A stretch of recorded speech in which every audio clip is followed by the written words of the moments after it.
Bharatiya Janata party की एक और शानदार जीत तो कांग्रेस पार्टी को लगा करारा झटका। बीजेपी में छाई जश्न की आंधी। मानेसर में बीजेपी ने अंतिम वक्त पर किया खेल, निर्विरोध जीता सीनियर डिप्टी मेयर का चुनाव। दिल्ली से सटे गुरुग्राम में बीजेपी ने एक बार फिर से अपनी बादशाहत साबित कर दी है। प्रतिष्ठापूर्ण माने जा रहे मानेसर नगर निगम में सीनियर और डिप्टी मेयर के पदों पर बीजेपी ने अपना कब्जा जमा लिया है। भाजपा ने दोनों पदों पर एक तरफा जीत हासिल की है। बीजेपी के उम्मीदवार Praveen Yadav senior deputy mayor और डिप्टी मेयर रीमा चौहान को चुना गया। दोनों का निर्विरोध ही निर्वाचन हो गया। इस जीत के साथ बीजेपी ने गुरुग्राम से अलग होकर बने मानेसर नगर निगम में अपनी पकड़ को मजबूत कर ली है। मेयर चुनाव में बीजेपी को हार का सामना करना पड़ा था, तब निर्दलीय उम्मीदवार के तौर पर डॉक्टर इंद्रजीत कौर जीती थी। मानेसर नगर निगम में कुल पार्षदों की संख्या 20 है। बीजेपी के 7 पार्षद जीते थे, जबकि 13 निर्दलीय थे।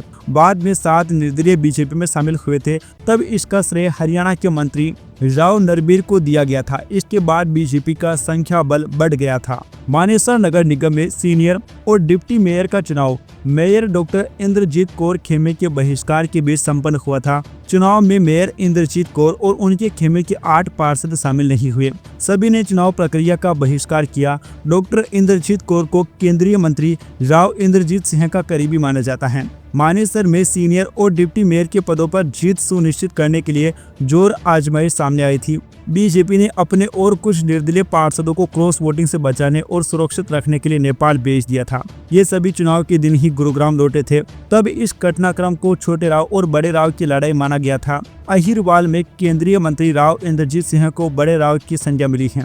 वे दशकों से अपना सिक्का जमाए हैं, जबकि बादशाहपुर जीतकर फिर विधायक और मंत्री बने राव नरबीर उनके विरोधी हैं। ऐसे में सीनियर और डिप्टी मेयर के चुनाव को दोनों नेताओं से जोड़कर देखा गया था। मानेसर गुरुग्राम का औद्योगिक हब है। Subscribe now and press the bell icon.